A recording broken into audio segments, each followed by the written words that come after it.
بسم اللہ الرحمن الرحیم۔ السلام علیکم ورحمۃ اللہ وبرکاتہ۔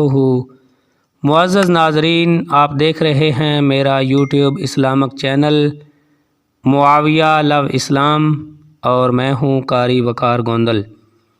میرے اس چینل پر اسلامک وظائف اور قرآن و سنت میں مذکور دعائیں سکھائی جاتی ہیں۔ آج کا جو وظیفہ ہے، آج کی جو دعا ہے، بہت ہی پیاری ہے اور تقریباً ہر بندہ مومن کی ضرورت ہے کہ جب بھی کسی بندے کو کوئی درد ہو، کوئی تکلیف ہو، کوئی بیماری ہو، تو وہ یہ وظیفہ کرے، یہ کلمات پڑھے۔ اللہ کے فضل سے درد جو ہے وہ دور ہو جائے گا اور اس کی بیماری جو ہے وہ ختم ہو جائے گی۔ اللہ تعالیٰ اسے شفا عطا فرمائے گا۔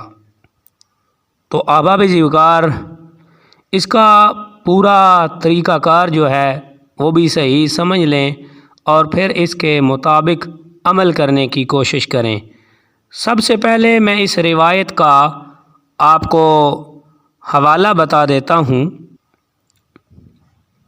مشکوٰۃ شریف حدیث مبارکہ کی کتاب ہے، اس میں یہ روایت موجود ہے کہ رسول اللہ صلی اللہ تعالی علیہ وآلہ وسلم نے ایک صحابی کو یہ ارشاد فرمایا کہ مریض مقام درد پر ہاتھ رکھ کر 3 دفعہ بسم اللہ کہے، پھر 7 مرتبہ یہ دعا پڑھے، اللہ کے فضل سے درد دور ہو جائے گا۔ تو ناظرین، یہ وظیفہ، یہ عمل آپ نے خود کرنا ہے، کسی کے پاس جانے کی ضرورت نہیں ہے۔ آج ہمارا المیہ یہ ہے کہ ہم دم کرانے والے ہیں، ہمیں چاہیے کہ ہم سب دم کرنے والے بنیں۔ قرآن و سنت میں مذکور جو دعائیں ہیں، جو وظائف ہیں، ان کو پڑھیں اور ان کے مطابق عمل کریں۔ اب دیکھیں، یہ عمل آپ نے خود کرنا ہے۔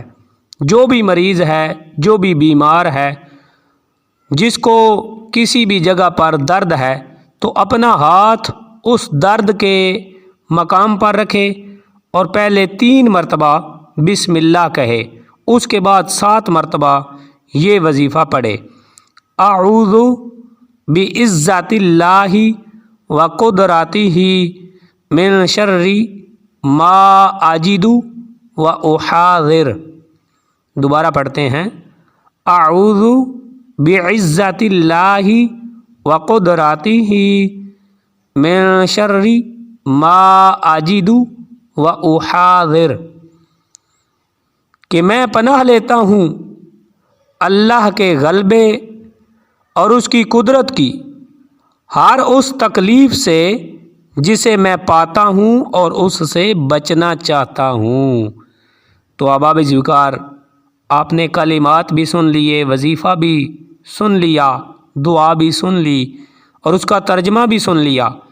تو ہم سب غور کریں کہ یہ کتنے پیارے کلمات ہیں، کتنا پیارا وظیفہ ہے، کتنی پیاری دعا ہے کہ جب بندہ مومن اپنے اللہ کے حضور یہ دعا کر رہا ہو کہ یا اللہ، میں پناہ لیتا ہوں تیرے غلبے اور تیری قدرت کی ہر اس تکلیف سے جسے میں پاتا ہوں اور اس سے بچنا چاہتا ہوں۔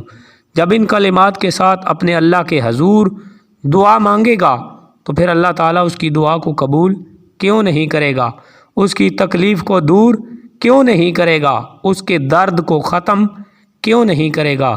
ضرور میرا اللہ اپنے بندوں کی دعاؤں کو قبول کرنے والا ہے، اپنے بندوں کی حاجتوں کو پورا کرنے والا ہے۔ کوئی سوالی بن کر تو آئے، کوئی اس در پر آ کے جھکے تو صحیح، کوئی دامن تو پھیلائے، مراد بر نہ آئی تو پھر کہنا۔ اور پیارے ناظرین، وظائف بھی وہ کریں جو قرآن و سنت میں مذکور ہیں، جو لوگوں نے اپنی طرف سے طور طریقے بنا لیے ہیں، ان سے بچنے کی کوشش کریں۔ کما حق کو قرآن و سنت پر عمل کریں و آخر دعوانا الحمد للہ رب العالمین۔